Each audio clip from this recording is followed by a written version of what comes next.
Hi friends, horror സ്റ്റോറികൾ ഇഷ്ടപ്പെടുന്ന എല്ലാവർക്കും MS horror മീഡിയയിലേക്ക് സ്വാഗതം. ഇന്ന് ഞാൻ എഴുതിയ ഒരു യക്ഷിക്കഥ പറയാം. ഈ കഥ ഇഷ്ടമായെങ്കിൽ കഥയെക്കുറിച്ചുള്ള അഭിപ്രായം നിങ്ങൾ എന്നെ മറക്കാതെ അറിയിക്കണേ. എന്നാൽ കഥ കേട്ടോളൂ.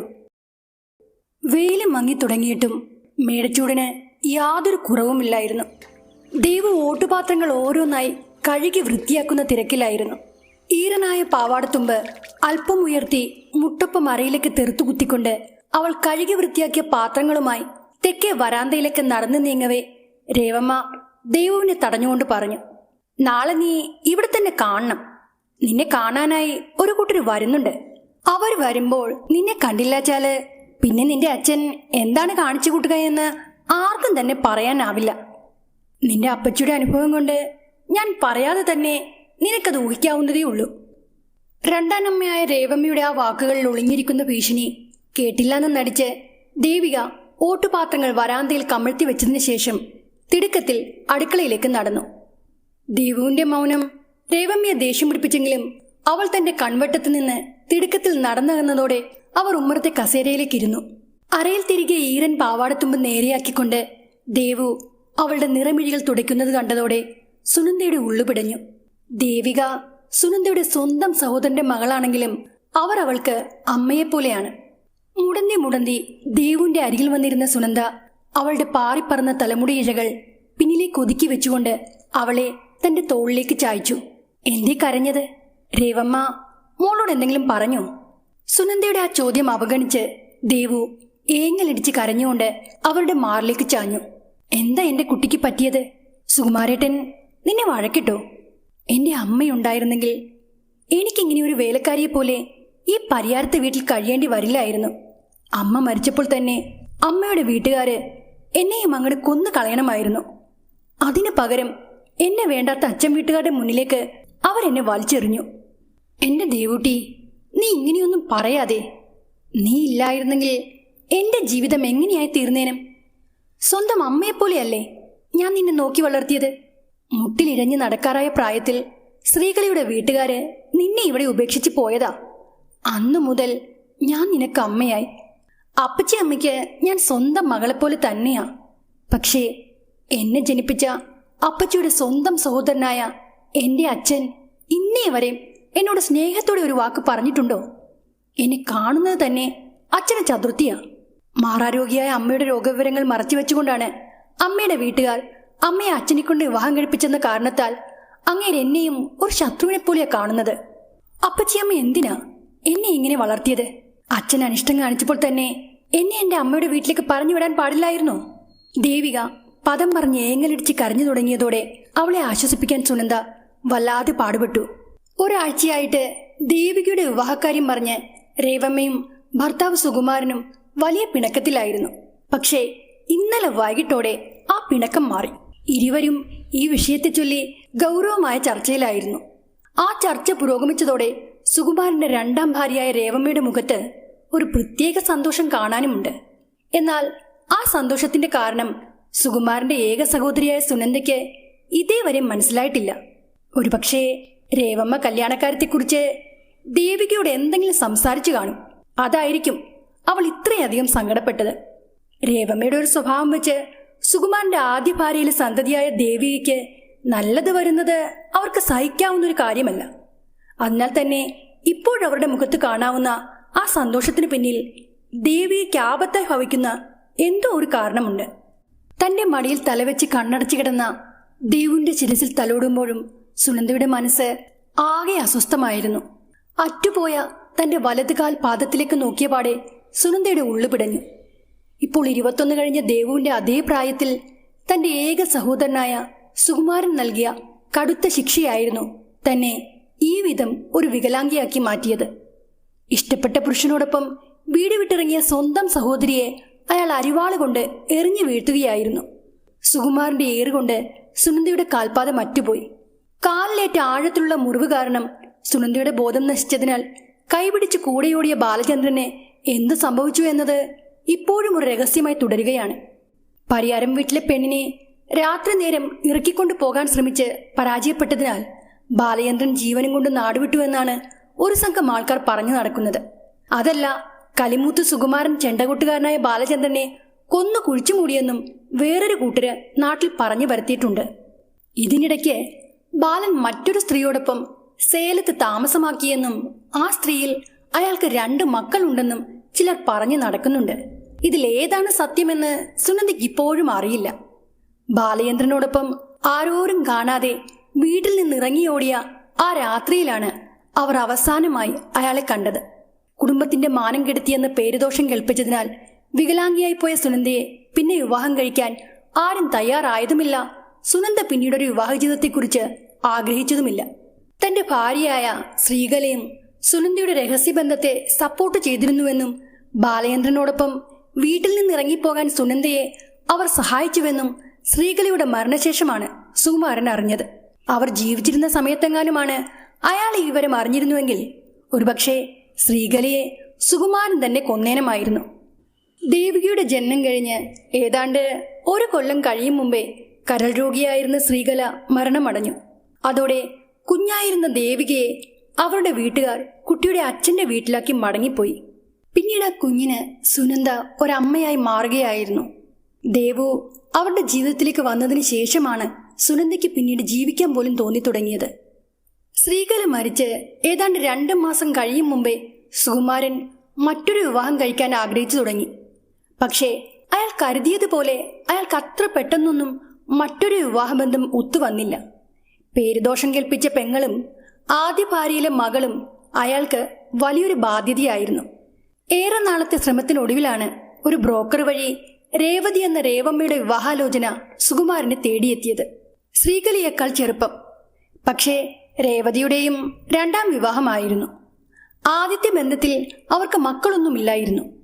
പരിയാരം വീട്ടിലെ സുകുമാരന്റെ വിവാഹാലോചനയെക്കുറിച്ച് കേട്ടപാടെ രേവമ്മയുടെ വീട്ടുകാർക്ക് രണ്ടാമതൊന്ന് ആലോചിക്കേണ്ടി വന്നില്ല. വലിയ വീടും ഏക്കർ കണക്കിന് സ്വത്തുമുള്ള അയാളെ രേവമ്മയ്ക്കും ഇഷ്ടമായി. ഇരുവർക്കും തമ്മിൽ ഇഷ്ടമായതോടെ പിന്നെ വിവാഹത്തിന് അധികം താമസമുണ്ടായില്ല. രേവമ്മയുടെ ആദ്യ ഭർത്താവ് അവർക്ക് കുട്ടികളുണ്ടാവില്ല എന്ന കാരണം പറഞ്ഞാണ് അവരുമായുള്ള ബന്ധമൊഴിഞ്ഞത്. അക്കാര്യങ്ങളൊന്നും സുകുമാരനെ അറിയിക്കാതെയാണ് രേവമ്മയുടെ വീട്ടുകാർ അവരെ അയാളെ കൊണ്ട് വിവാഹം കഴിപ്പിച്ചത്.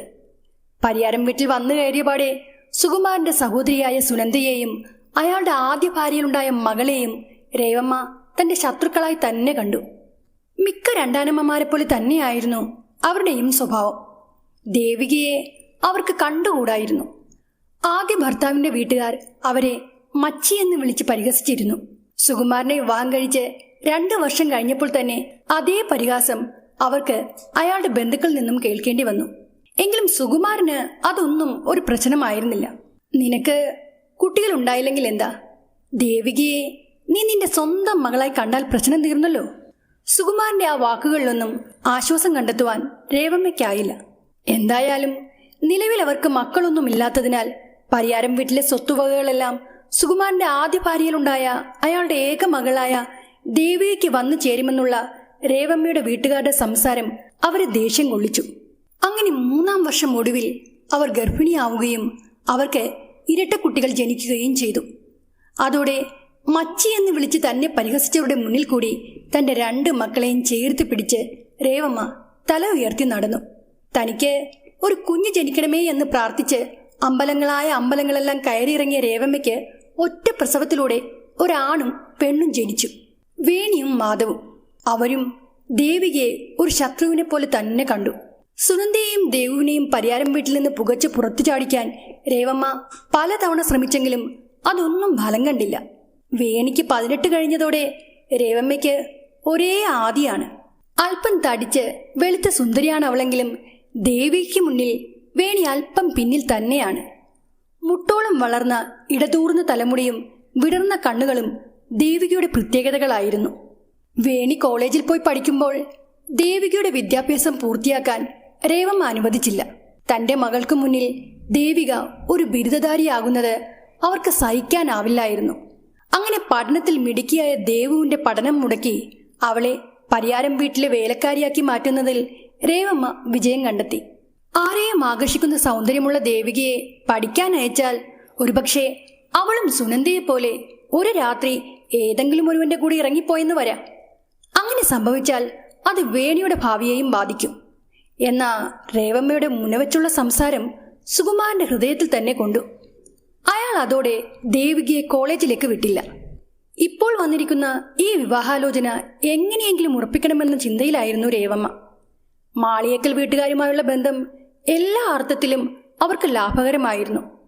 ദേവികയ്ക്ക് സ്ത്രീധനമായി ഒന്നും കൊടുക്കേണ്ടതില്ലെന്ന് മാത്രമല്ല, പെണ്ണിന് അവർ തന്നെ സ്വർണമിട്ട് കെട്ടിക്കൊള്ളാമെന്ന് സമ്മതിച്ചിട്ടുമുണ്ട്. പണത്തോടുള്ള ആർത്തിയും ദേവുവിനെ പടിയിറക്കാനുള്ള വെമ്പലും രേവമ്മയെ ആവേശം കൊള്ളിച്ചു. പക്ഷേ ആ വിവാഹാലോചനയ്ക്ക് പിന്നിൽ ക്രൂരമായ ഒരു മറുവശമുണ്ടായിരുന്നു. വിവാഹം കഴിക്കാൻ പോകുന്ന പയ്യന് ചെറിയൊരു മാനസിക പ്രശ്നമുണ്ട്. അക്കാര്യം അറിഞ്ഞുകൊണ്ട് തന്നെയാണ് രേവമ്മ അതിനെ ഭാഗ്യമെന്ന് വിശേഷിപ്പിച്ചത്. ആ ചെക്കന് ചെറിയൊരു പ്രശ്നമേ ഉള്ളൂ, പക്ഷേ അവൾക്കവിടെ ഒന്നിനും ഒരു കുറവും ഉണ്ടാവുകയില്ല. അതായിരുന്നു അവരുടെ ന്യായം. പയ്യന്റെ അസുഖത്തെക്കുറിച്ച് സുകുമാരനും രേവമ്മയും ആരോടും ഒന്നും പറയാൻ പോയില്ല. ദേവിക പോലും ഇക്കാര്യം വിവാഹം കഴിഞ്ഞ് അറിഞ്ഞാൽ മതിയെന്ന് അവർ തീരുമാനിച്ചു. രേവമ്മ ആഗ്രഹിച്ചതുപോലെ തന്നെ എല്ലാ കാര്യങ്ങളും വേഗത്തിൽ നടന്നു. അവളുടെ പഠനം കഴിഞ്ഞിട്ട് പോരെ വിവാഹമെന്ന സുനന്ദയുടെ ചോദ്യമൊന്നും സുകുമാരൻ ചെവിക്കൊണ്ടില്ല. ഇന്ദ്രജിത്ത് എന്നായിരുന്നു പയ്യന്റെ പേര്. കാഴ്ചയിൽ ആരെയും ആകർഷിക്കുന്ന കണ്ടില്ലേ സുകുമാരേട്ടാ, ആ പയ്യനെ കണ്ടാൽ അവർ പറഞ്ഞതുപോലുള്ള എന്തെങ്കിലും ഒരു പ്രശ്നമുള്ളതായിട്ട് തോന്നുകയില്ലെന്ന് രേവമ്മ പലപ്പോഴായി സുകുമാരനോട് പറയുകയും ചെയ്തു. വിവാഹ ദിവസം ആഭരണങ്ങളാൽ പൊതിഞ്ഞ ദേവിയെ കാണാൻ ഒരു അപ്സരസിനെ പോലെ തോന്നിപ്പിച്ചു. എങ്കിൽ പോലും അവളുടെ മുഖം മ്ലാനമായിരുന്നു. വിവാഹപ്പന്തലിൽ വെച്ചാണ് ദേവു ഇന്ദ്രജിത്തിനെ ആദ്യമായി കണ്ടത്. ഇത്ര തിരക്കിട്ട് മാളിയേക്കൽ പോലുള്ള വലിയൊരു വീട്ടിലേക്ക് തന്നെ കെട്ടിച്ചയക്കാൻ രേവമ്മ എന്തിനാണ് മുൻകൈ എടുത്തതെന്ന് അവൾക്ക് എത്ര ആലോചിച്ചിട്ടും മനസ്സിലായില്ല. എന്തായാലും അവരുടെ ഈ തീരുമാനം നല്ല ഉദ്ദേശത്തോടെ ആയിരിക്കില്ലെന്ന് അവൾക്ക് ഉറപ്പായിരുന്നു. സുനന്ദയെ വിട്ടുപിരിയാൻ മാത്രമേ ദേവുവിന് വിഷമം ഉണ്ടായിരുന്നുള്ളൂ. പരിയാരം വീടിന്റെ പടിയിറങ്ങാൻ നേരം അവൾ അവരെ കെട്ടിപ്പിടിച്ച് പൊട്ടിക്കരഞ്ഞു. അറക്കാൻ കൊണ്ടുപോകുന്ന നാൽക്കാലിയുടെ കണ്ണിലെ ദയനീയമായ നോട്ടം സുനന്ദയ്ക്ക് തന്റെ വളർത്തുപുത്രിയുടെ കണ്ണുകളിലും കാണാൻ കഴിഞ്ഞു. അവർ തീർത്തും നിസ്സഹായയായിരുന്നു. പരിയാരം വീടിന്റെ ഇരട്ടി വലിപ്പമുണ്ടായിരുന്നു മാളിയേക്കൽ തറവാടിന്. ആ വലിയ മതിൽക്കെട്ടിനുള്ളിലേക്ക് കടന്നപ്പോൾ തന്നെ ഒരു പ്രത്യേകതരം തണുപ്പും നിശബ്ദതയും ദേവുവിന് അനുഭവപ്പെട്ടു. പഴമയുടെ പ്രൗഢി വിളിച്ചോതുന്ന ഒരു എട്ടുകെട്ടാണ് മാളിയേക്കൽ. ആ വീടിന്റെ മുൻവശം പൊളിച്ച് ആധുനിക രീതിയിൽ പുതുക്കി പണിതിട്ടുണ്ടെങ്കിലും മറ്റു മാറ്റങ്ങളൊന്നും വരുത്തിയിരുന്നില്ല. ആ എട്ടുകെട്ടിന് അല്പം മാറി കുടുംബക്ഷേത്രവും മരങ്ങൾ തിങ്ങി നിറഞ്ഞ ഒരു കാവും ഉണ്ടായിരുന്നു. വിവാഹശേഷം വീട്ടിലേക്ക് കയറുന്നതിന് മുമ്പേ ഇന്ദ്രജിത്തിന്റെ അച്ഛൻ ശിവദാസൻ അവരെ കൂട്ടിക്കൊണ്ടുപോയത് ആ ക്ഷേത്രത്തിലേക്കായിരുന്നു. അവിടെ തൊഴുതു വലം വെച്ചതിന് ശേഷം കാവിലും പോയി പ്രാർത്ഥിച്ചു. ആ കാവിലെ ഇടതൂർന്ന് വളർന്നു നിന്ന മരങ്ങൾക്കിടയിലൂടെ അരിച്ചെത്തുന്ന വെളിച്ചത്തിൽ ഇന്ദ്രജിത്തിന്റെ മുഖം വെളുത്തു വിളറിയതുപോലെ ദേവുവിന് തോന്നി. ആചാരങ്ങളെല്ലാം കഴിഞ്ഞ് മാളിയേക്കൽ വീടിന്റെ പടി കടന്നപ്പോൾ ദേവുവിന്റെ ഹൃദയം തിടുക്കത്തിൽ ഇടിക്കാൻ തുടങ്ങി. വിവാഹ മണ്ഡപത്തിൽ വെച്ച് തന്റെ കഴുത്തിൽ താലി ചാർത്തിയ ആ നിമിഷമല്ലാതെ പിന്നീട് ഇതുവരെ ഇന്ദ്രജിത്ത് തന്നെ ഒന്ന് നോക്കുക പോലും ചെയ്തിട്ടില്ലെന്ന സത്യം അവളെ വല്ലാതെ അലട്ടിക്കൊണ്ടിരുന്നു. തന്നോടൊപ്പം ഉണ്ടെങ്കിലും അവൻ മറ്റേതോ ഒരു ലോകത്താണെന്ന് അവൾക്ക് തോന്നിപ്പോയി. ഇന്ദ്രന്റെ അമ്മ മല്ലിക ഒരു കിടപ്പുരോഗിയായിരുന്നു. അച്ഛൻ ശിവദാസനാകട്ടെ വാക്കുകൾ അളന്ന് തൂക്കി മാത്രം സംസാരിക്കുന്ന ഗൗരവക്കാരനും. പ്രായമായൊരു സ്ത്രീയാണ് ദേവുവിനെ മല്ലികയുടെ മുറിയിലേക്ക് കൂട്ടിക്കൊണ്ടുപോയത്. വിവാഹവേഷത്തിൽ ദേവുവിനെ കണ്ടപാടെ അവർ അവ്യക്തമായി എന്തൊക്കെയോ സംസാരിക്കുകയും അലറി വിളിച്ച് കരയുകയും ചെയ്തു. മല്ലികയുടെ മുഖത്തെ ഭയവും അവരുടെ അസാധാരണമായ പെരുമാറ്റവും കണ്ട് ദേവു ആകെ പരിഭ്രമിച്ചുപോയി. അപ്പോൾ തന്നെ അവളെയും കൂട്ടി ആ പ്രായമായ സ്ത്രീ മല്ലികയുടെ മുറിയിൽ നിന്ന് തിടുക്കത്തിൽ പുറത്തേക്കിറങ്ങി. മോള് പേടിക്കണ്ട, മല്ലിക കൊച്ചമ്മയ്ക്ക് ആളാരാണെന്ന് മനസ്സിലായി കാണില്ല. മൂത്ത മകൻ ജയന്റെ മരണശേഷമാ കൊച്ചമ്മയ്ക്ക് ഇങ്ങനെ വയ്യാണ്ടായത്. കൊച്ചമ്മയ്ക്ക് മാത്രമാണോ? ഇന്ദ്രജിത്ത് മോനും തലക്ക് സുഖമില്ലാണ്ടായില്ലേ? എപ്പോൾ എങ്ങനെയൊക്കെയാ ആ മോൻ പെരുമാറുന്നതെന്ന് ആർക്കും പ്രവചിക്കാനാവില്ല. ചിലപ്പോൾ എല്ലാവരോടും വലിയ സ്നേഹമാ, ചിലപ്പോൾ നേരെ തിരിച്ചു. ആ വൃദ്ധയുടെ വാക്കുകൾ ദേവികയിൽ ഒരു നടുക്കമുണ്ടാക്കി. വറച്ചട്ടിയിൽ നിന്ന് എരുതിയിലേക്ക് വീണതുപോലെയാണല്ലോ തന്റെ അവസ്ഥയെന്ന് വിചാരിച്ച് അവൾ അനക്കമറ്റ് നിന്നുപോയി. മോള് പേടിക്കണ്ട കേട്ടോ. ഈ വിവാഹം കഴിഞ്ഞതോടെ ഇന്ദ്രൻ ചിലപ്പോൾ മാറിയേക്കും. കാരണം മരിച്ചുപോയ രോഹിണി കുഞ്ഞിന്റെ അതേ മുഖച്ഛായ തന്നെയാണ് കുഞ്ഞിനും. രോഹിണിയോ? അതാരാ? ദേവു സംശയത്തോടെ ചോദിച്ചു. പറയാൻ പാടില്ലാത്തതെന്തോ പറഞ്ഞു പോയല്ലോ എന്ന വെപ്രാളത്തിൽ ആ സ്ത്രീ നാലുപാട് നോക്കിയതിനു ശേഷം ദേവുവിന്റെ അരികിലേക്ക് മാറി നിന്നുകൊണ്ട് പതിഞ്ഞ ശബ്ദത്തിൽ പറഞ്ഞു, അപ്പോൾ രോഹിണിയെക്കുറിച്ച് കുഞ്ഞിനോട് ആരുമൊന്നും പറഞ്ഞില്ല അല്ലേ? രോഹിണിയെ ആയിരുന്നു ഇന്ദ്രജിത്ത് ആദ്യം വിവാഹം കഴിച്ചത്. ഏതാണ്ട് 2 മാസത്തോളം ആ കുട്ടി ഈ മാളിയക്കൽ വീട്ടിൽ താമസിച്ചു. പിന്നെ ഈ വീട്ടിലെ അടുക്കളയിൽ വെച്ചുണ്ടായ ഒരു തീപിടുത്തത്തിൽ ആ പെൺകൊച്ചു മരിച്ചുപോയി. ഇനി തീ പിടിച്ചതാണോ അതോ പിടിപ്പിച്ചതാണോ എന്ന് ആർക്കറിയാം? വലിയ വീട്ടിലെ കാര്യങ്ങൾ എന്നും ഞങ്ങളെപ്പോലുള്ളവർക്ക് മുന്നിൽ രഹസ്യം തന്നെയാ. ഏതോ ഒരു മരക്കത്തിപ്പെണ്ണായിരുന്നു ഈ രോഹിണി. ആ പെൺകൊച്ചിനെ ഇന്ദ്രൻ ഒഴികെ ആർക്കും അത്ര ഇഷ്ടമല്ലായിരുന്നു. മല്ലിക കൊച്ചമ്മക്കാണെങ്കിൽ ആ കുട്ടിയെ കണ്ണെടുത്താൽ കണ്ടുകൂടായിരുന്നു. പിന്നെ എന്തൊക്കെ പറഞ്ഞാലും രോഹിണി ഒരു അപ്സരസിനെ പോലെ സുന്ദരിയായിരുന്നു. കാണാൻ മോളെപ്പോലെ തന്നെയായിരുന്നു.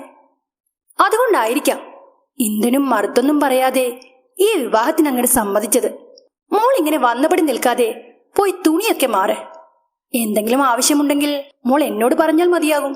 ദേവുവിന്റെ മുഖത്തെ ഭാവമാറ്റം കണ്ട് ആ സ്ത്രീ അവളുടെ അരികിലേക്ക് ചേർന്ന് നിന്നുകൊണ്ട് പറഞ്ഞു, നേരം ഇരുട്ടിയാൽ പിന്നെ ഈ നാരായണിയമ്മ ഇവിടെ നിൽക്കില്ല കേട്ടോ. വേഗം ഇവിടുന്ന് സ്ഥലം വിടും. സന്ധ്യ കഴിഞ്ഞാൽ പിന്നെ മോളും പുറത്തിറങ്ങാതിരിക്കുന്നതായിരിക്കും നല്ലത്. അധികം വൈകാതെ തന്നെ നാരായണിയമ്മ ആ വീട്ടിലെ വേലക്കാരിയാണെന്ന് ദേവുവിന് മനസ്സിലായി. ഉടുത്തുമാറാനുള്ള തുണിയൊക്കെ ഇന്ദ്രജിത്ത് മോന്റെ മുറിയിലെ അലമാരയിലുണ്ട്. കുഞ്ഞകത്തേക്ക് ചെല്ല്. നാരായണിയമ്മ അടുക്കളയിലേക്ക് നീങ്ങിയതും ദേവു മടിച്ച് ബെഡ്റൂമിലേക്ക് നടന്നു. പക്ഷേ ഇന്ദ്രജിത്ത് ആ മുറിയിൽ എങ്ങും ഉണ്ടായിരുന്നില്ല. ബാത്റൂമിൽ നിന്ന് വെള്ളം വീഴുന്ന ശബ്ദം കേൾക്കാമായിരുന്നു. അവൻ കുളിക്കുകയാണെന്ന് മനസ്സിലായപ്പോൾ ദേവു അല്പനേരം അവിടെ ഒരു കസേരയിലിരുന്നു. നേരം വൈകിയിട്ടും മാറ്റാത്ത ആ ഭാരമേറിയ വിവാഹ വസ്ത്രങ്ങൾ അവളെ ശ്വാസം മുട്ടിക്കുന്നുണ്ടായിരുന്നു. കടുത്ത ചുവന്ന പട്ടുസാരിയും സ്വർണ്ണാഭരണങ്ങളും തലയിലെ മുല്ലപ്പൂമാലയും അവൾ ഓരോന്നായി അഴിച്ചുവെച്ചു. അലമാര തുറന്നപ്പോൾ അതിൽ മടക്കി വെച്ചിരുന്നൊരു സെറ്റും മുണ്ടും പച്ച ബ്ലൗസും അവളുടെ ശ്രദ്ധയിൽപ്പെട്ടു. ബെഡ്റൂമിന് പുറത്തു കണ്ട മറ്റൊരു ബാത്റൂമിൽ കയറി കുളിച്ചതിന് ശേഷം ആ സെറ്റും മുണ്ടെടുത്തുടുത്തപ്പോൾ അതിന് വല്ലാത്തൊരു സാമ്പ്രാണിത്തിരിയുടെ മനം മടുപ്പിക്കുന്ന ഗന്ധമായിരുന്നു. സ്വർണ്ണക്കസവിന്റെ നേർത്ത കരയുള്ള ആ സെറ്റിനോടൊപ്പം വെച്ചിരുന്ന ബ്ലൗസ് പോലും അവൾക്ക് നല്ല പാകമായിരുന്നു. വിവാഹത്തിന് മുമ്പുള്ള ദിവസങ്ങളിൽ അവളുടെ അളവനുസരിച്ചുള്ള ഡ്രസ്സുകൾ വാങ്ങിക്കാനോ അളവ് ബ്ലൗസ് മേടിക്കാനോ മാളിയക്കൽ വീട്ടിൽ നിന്ന് ആരും അവളുടെ വീട്ടിലേക്ക് വന്നിരുന്നില്ല. ദേവികയെ പെണ്ണ് കാണാനായി വന്നത് തന്നെ നന്നേ പ്രായമേറിയ 2 സ്ത്രീകളും ഇന്ദ്രജിത്തിന്റെ അച്ഛനും അയാളുടെ അനുജനുമായിരുന്നു. പിന്നീട് അവര് ദേവു കണ്ടത് വിവാഹപ്പന്തലിൽ വെച്ചായിരുന്നു. ഈറനായ മുടിത്തുമ്പ് കെട്ടി തിടുക്കത്തിൽ ആ സെറ്റുമുണ്ടുമുടുത്ത് അവൾ ബെഡ്റൂമിലേക്ക് ചെന്നപ്പോൾ ദേവുവിനെ തന്നെ കണ്ണിമ വെട്ടാതെ നോക്കി നിൽക്കുന്ന ഇന്ദ്രജിത്തിനെയാണ് ദേവു അവിടെ കണ്ടത്. അവളുടെ മുഖത്തെ കുറ്റുനോക്കിയ അവന്റെ ചുണ്ടിൽ ചെറിയൊരു പുഞ്ചിരി വിരിയുന്നത് ദേവു ശ്രദ്ധിച്ചു. രോഹിണി, നീ വന്നോ എന്ന് ചോദിച്ചുകൊണ്ട് ഇന്ദ്രൻ ആവേശത്തോടെ അവളെ എടുത്ത് വട്ടം കറക്കിയപ്പോൾ ദേവു ശരിക്കും ഭയന്നുപോയി. അവളെ താഴെ നിർത്താനായി അവൾക്ക് അവന്റെ മുന്നിൽ കെഞ്ചേണ്ടി വന്നു. പലതവണ രോഹിണി എന്ന് വിളിച്ചുകൊണ്ട് ഇന്ദ്രൻ ദേവുവിനോട് സംസാരിച്ചപ്പോൾ അവൾ അവനെ തടഞ്ഞുകൊണ്ട് പറഞ്ഞു, രോഹിണിയല്ല, ദേവിക. എന്റെ പേര് ദേവിക എന്നാണ്. അതോടെ ഇന്ദ്രജിത്തിന്റെ മുഖം ദേഷ്യം കൊണ്ട് ചുവന്നു തുടുത്തു. അവൻ തന്റെ മുന്നിൽ നിന്ന് ദേവികയുടെ ചെകിട്ടത്ത് ഒന്ന് പൊട്ടിച്ചുകൊണ്ട് അവളുടെ നേർക്ക് ചീറി. ദേവികയോ, നീ എന്തിനാ ഈ മുറിയിൽ കയറിയത്? പൊയ്ക്കോ എന്റെ മുന്നിൽ നിന്ന്. ഒട്ടും പ്രതീക്ഷിക്കാത്ത ആ അടിയിൽ ദേവു വേച്ച് താഴേക്ക് വീണുപോയി. ഇന്ദ്രന്റെ പെട്ടെന്നുള്ള സ്വഭാവമാറ്റത്തിൽ അവൾ ആകെ പകച്ചു പോയിരുന്നു. അവൻ പിന്നെയും ഉപദ്രവിച്ചാലോ എന്ന ഭയത്തിൽ ദേവു ബെഡ്റൂമിൽ നിന്ന് തിടുക്കത്തിൽ പുറത്തേക്കിറങ്ങിപ്പോയി. അവിടെ നടുത്തളത്തിൽ 1-2 സ്ത്രീകളെ കണ്ടെങ്കിലും അവർ ദേവിയെ കണ്ട പാടെ ചിരിയടക്കാൻ പാടുവിട്ടുകൊണ്ട് അവിടെ നിന്ന് നടന്നകന്നു. അവൾക്കാകെ സങ്കടമായി. അടുക്കളയിൽ നാരായണിയമ്മ ഉണ്ടായിരുന്നു. നിറഞ്ഞ കണ്ണുകൾ തുടച്ചുകൊണ്ട് അവിടേക്ക് വന്ന ദേവിയെ കണ്ടപ്പോൾ അവരും ഒന്ന് പരിഭ്രമിച്ചു. അവളുടെ വെളുത്ത കവിളിലെ തിണർത്തു പൊങ്ങിയ ചുവന്ന കൈവിരൽപ്പാട് കണ്ടപ്പോഴേ നാരായണിയമ്മയ്ക്ക് കാര്യം മനസ്സിലായി. ഇന്ദ്രജിത്ത് മോൻ കുട്ടിയെ ഉപദ്രവിച്ചോ? തലക്ക് സുഖമില്ലാത്ത ആളാ. അതിന്റെ അടുത്ത് ചെല്ലുമ്പോൾ സൂക്ഷിക്കണം കേട്ടോ. അവരുടെ സ്വരത്തിൽ ആകുലത നിറഞ്ഞു നിന്നിരുന്നു. ആദ്യം എന്നോട് ഇന്ദ്രേട്ടൻ വലിയ സ്നേഹത്തോടെയാ സംസാരിച്ചത്. പക്ഷേ പലതവണ രോഹിണി എന്ന് വിളിച്ച് എന്നോട് സംസാരിച്ചപ്പോൾ ഞാൻ രോഹിണിയല്ല ദേവികയാണെന്ന് പറഞ്ഞതും എന്റെ ചെകിട്ടത്ത് നോക്കി ഏട്ടൻ ആഞ്ഞടിക്കുകയായിരുന്നു. കവള് പൊത്തിക്കൊണ്ട് ദേവു അത് പറഞ്ഞപ്പോൾ നാരായണിയമ്മ അവളെ ആശ്വസിപ്പിച്ചു. കുട്ടി എന്തിനാ അങ്ങനെ പറയാൻ പോയത്? ഇന്ദ്രൻ മോളെ മരിച്ചുപോയ അവന്റെ രോഹിണിയായിട്ടാ കണ്ടിരിക്കുന്നത്. അല്ലെങ്കിൽ മോളെ ആര് കണ്ടാലും രോഹിണിയാണെന്നേ പറയൂ. ആ കുട്ടി എങ്ങനെയാണോ ഇരുന്നത് അതേപോലെ തന്നെ അമ്മോളും, ഒരേ അച്ചിൽ വാർത്തെടുത്തതുപോലെ. ഇനി ഇത്തിരി നേരം കഴിഞ്ഞിട്ട് മോൾ ഇന്ദ്രന്റെ അടുത്തേക്ക് പോയാൽ മതി. അപ്പോഴേക്കും മോൻ കുട്ടിയോട് പറഞ്ഞതെല്ലാം മറന്നിരിക്കും. നാരായണിയമ്മയുടെ വാക്കുകൾ കേട്ട് ദേവു അന്തം വിട്ട് നിന്നുപോയി. പിന്നെ ഇവിടെയുള്ള ആരോടും ദേവികക്കുഞ്ഞ് അധികം അടുക്കാണ്ടിരിക്കുന്നതാ നല്ലത്. ഒക്കത്തിനും വലിയ അസൂയാണ്. അവസരം കിട്ടിയാൽ അവരെന്തിനും മുതിരും. ഇപ്പോൾ വിവാഹം പ്രമാണിച്ച് വന്നുകൂടിയവരായേറെയും. ഒരാഴ്ച കഴിഞ്ഞാൽ അവരെല്ലാവരും പോകും. പക്ഷേ മല്ലിക കൊച്ചമ്മയെ നോക്കാൻ വന്നിരിക്കുന്ന ആ 2 അമ്മായിമാരുണ്ടല്ലോ, അവരെ സൂക്ഷിക്കണം. വിഷമുള്ള ജന്മങ്ങളാ. പഞ്ചാര വർത്തമാനം പറഞ്ഞ് അടുത്തുകൂടും. പക്ഷേ അവരെ അകറ്റി നിർത്തുന്നതാ മോളുടെ ജീവന് നല്ലത്. ഞാൻ പറഞ്ഞില്ലാന്ന് വേണ്ട, സൂക്ഷിച്ചാൽ ദുഃഖിക്കേണ്ട. അങ്ങനെ സംസാരിച്ചു കൊണ്ടിരുന്ന സമയത്തെല്ലാം നാരായണിയമ്മയുടെ കണ്ണുകൾ ചുമരിലെ ക്ലോക്കിലേക്കായിരുന്നു. നേരം വല്ലാണ്ട് വൈകിയിരിക്കുന്നു. ഇനി ഞാൻ ഇവിടെ നിന്നാൽ ശരിയാവില്ല എന്ന് പറഞ്ഞുകൊണ്ട് അവർ ഒരു സഞ്ചി നിറയെ സാധനങ്ങളുമായി വേഗത്തിൽ മാളിയക്കൽ വീടിന്റെ ഗേറ്റ് കടന്ന് പുറത്തേക്ക് പോയി. വൈകിട്ട് 7 മണിയായപ്പോൾ തന്നെ ആ വീടും പരിസരവും കനത്ത ഇരുട്ടിലാണ്ടു. പുറത്ത് ചീവീടുകളുടെ കരച്ചിലും വേനൽ മഴയ്ക്ക് മുന്നോടിയായി തുടർച്ചയായിട്ടുള്ള ഇടിനാദങ്ങളും കേട്ടു തുടങ്ങിയതോടെ ദേവുവിന് വല്ലാത്ത പേടി തോന്നി. ആ വലിയ വീട്ടിൽ ഒരുപാട് പേരുണ്ടായിരുന്നെങ്കിലും താൻ തനിച്ചാണെന്നുള്ള ചിന്ത അവളെ ആകെ തളർത്തിക്കളഞ്ഞു. ഇത്ര തിടുക്കത്തിൽ രേവമ്മ തന്റെ വിവാഹം കഴിപ്പിച്ചയച്ചത് പിന്നിൽ ഇങ്ങനെയൊരു പുലിവാൽ ഉണ്ടായിരിക്കുമെന്നുള്ള ഒരു സൂചന പോലും തനിക്ക് കിട്ടിയില്ലല്ലോ എന്നോർത്ത് അവൾ ആകെ വിഷമിച്ചു. ബെഡ്റൂമിലേക്ക് പോകാൻ അവൾക്ക് ഭയമായിരുന്നു. അത്താഴത്തിന് ഇന്ദ്രനടക്കമുള്ളവർ ഡൈനിങ് ടേബിളിനരികിൽ നിരന്നിരുന്നപ്പോഴും പുതുപ്പെണ്ണായി കയറി വന്ന ദേവുവിനെ ആരും അന്വേഷിച്ചില്ല. എല്ലാവരും ആഹാരം കഴിച്ച് അവരവരുടെ മുറിയിലേക്ക് തിരിച്ചു പോയപ്പോഴും ദേവിക അടുക്കളപ്പുറത്തെ വരാന്തയിൽ ഇരുട്ടിലേക്ക് നോക്കിയിരുന്നു.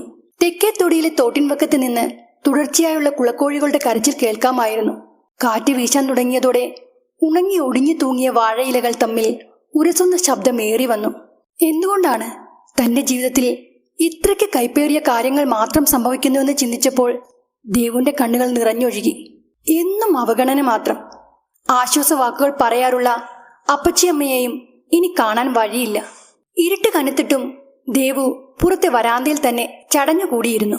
പൊടുന്നനെ നിശബ്ദമായ ചുറ്റുവട്ടത്തിൽ നിന്ന് ആരുടെയോ കാൽപാദങ്ങൾ കരിയിലകളിൽ അമരുന്ന ശബ്ദം കേട്ട് ദേവിക തല പൊന്തിച്ച് ചുറ്റുപാടും നോക്കി. തൊടിയിലെ മരങ്ങൾക്ക് പിന്നിലൂടെ ആരോ തിടുക്കത്തിൽ നടന്നു മറയുന്നത് ഒരു മിന്നായം പോലെ കണ്ടെങ്കിലും അവൾ അനങ്ങിയതേയില്ല. ആ സമയം വീശിയ തണുത്ത കാറ്റിന് അവൾ ഉടുത്തിരുന്ന സെറ്റുമുണ്ടിന്റെ ഗന്ധമായിരുന്നു. മനം മടുപ്പിക്കുന്ന സാമ്പ്രാണിത്തിരികളുടെ ഗന്ധം. കാൽമുട്ടുകൾ തലതാഴ്ത്തിയിരുന്ന ദേവിയിൽ നിന്ന് അടക്കിപ്പിടിച്ച് കരയുമ്പോഴുണ്ടാവുന്ന തേങ്ങൽ ശബ്ദം മാത്രം കേട്ടു. അങ്ങനെ എത്ര നേരം ഇരുന്നുവെന്ന് അവൾക്ക് തന്നെ അറിയില്ല. പിന്നീട് എപ്പോഴോ ആരുടെയോ കാൽപരിമാറ്റം കേട്ട് ദേവു തന്റെ പിന്നിലേക്ക് തിരിഞ്ഞു നോക്കിയപ്പോൾ അവളെപ്പോലെ തന്നെയുള്ള മറ്റൊരു പെണ്ണിനെയാണ് അവൾ കണ്ടത്. നേർത്ത കസവിന്റെ കരയുള്ള അതേ തരത്തിലുള്ള സെറ്റുമുണ്ടുടുത്ത ഒരു പെണ്ണ് അവളെ തന്നെ ഉറ്റുനോക്കുന്നത് കണ്ട് ദേവു ഞെട്ടിപ്പിടഞ്ഞ് ഇറയത്ത് നിന്ന് എണീറ്റു. ഒരു കണ്ണാടിയിൽ നോക്കുമ്പോൾ തെളിയുന്ന തന്റെ തന്നെ പ്രതിബിംബത്തെ കാണുന്നത് പോലെ അവളും മുന്നിൽ കണ്ട ആ പെണ്ണിനെ കണ്ണെടുക്കാതെ നോക്കി നിന്നു. ആ സമയം അവൾക്ക് പറഞ്ഞറിയിക്കാനാവാത്ത ഒരു തണുപ്പ് അനുഭവപ്പെട്ടു.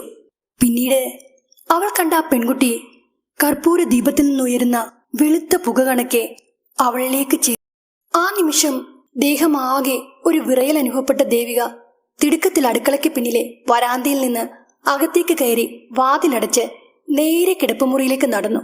അവിടെ ബെഡ്റൂമിൽ ശാന്തമായി ഉറങ്ങുന്ന ഇന്ദ്രന്റെ നെഞ്ചിൽ തലചായ്ച്ച് കിടന്ന നേരം അവളുടെ ചുണ്ടുകളിൽ ഒരു നേർത്ത പുഞ്ചിരി വിടർന്നു. ചൂടേറിയ ഒരു കൈത്തലം തന്റെ നെഞ്ചിൽ അമർന്നതോടെ ഇന്ദ്രൻ ഉറക്കം വിട്ടുണർന്നു. മുറിയിലെ 0 വോൾട്ട് ബൾബിന്റെ നേർത്ത പ്രകാശത്തിൽ കണ്ട കാഴ്ച അവനെ ആകെ അമ്പരപ്പിച്ചു. ഇന്ദ്രന്റെ നെഞ്ചിൽ തലചായ്ച്ച് മുടിയിഴകൾ കൈവിരലുകൾ ഓടിച്ചുകൊണ്ട് അവന്റെ കണ്ണുകളിലേക്ക് ഉറ്റുനോക്കുന്ന രോഹിണിയെ കണ്ട് അവൻ ആദ്യമൊന്ന് പകച്ചുപോയി. തന്റെ സ്വപ്നങ്ങളിൽ മാത്രം പ്രത്യക്ഷപ്പെടാറുള്ള രോഹിണിയുടെ പുകമഞ്ഞു പോലുള്ള ആ രൂപത്തിന് ഇന്ന് പതിവിനേക്കാൾ കൂടുതൽ വ്യക്തത കൈവന്നിരിക്കുന്നു. താൻ കാണുന്നത് സ്വപ്നമാണോ അതോ സത്യമാണോ എന്നറിയാൻ അവൻ അവളുടെ കൈവിരലുകൾ മെല്ലെ തലോടി. അവളുടെ മൃദുവായ ആ കൈവിരലുകൾ സ്പർശിച്ചതും തന്റെ മുന്നിലിരിക്കുന്ന രൂപം വെറുമൊരു മായ കാഴ്ചയല്ലെന്ന് ഇന്ദ്രൻ മനസ്സിലാക്കി. അവളുടെ വിടർന്ന കണ്ണുകളിലേക്ക് നോക്കുന്തോറും ആ കണ്ണുകളുടെ നോട്ടം ഒരു കാന്തമുന പോലെ തന്നെ ആകർഷിക്കുകയാണെന്ന് അവൻ അറിഞ്ഞു.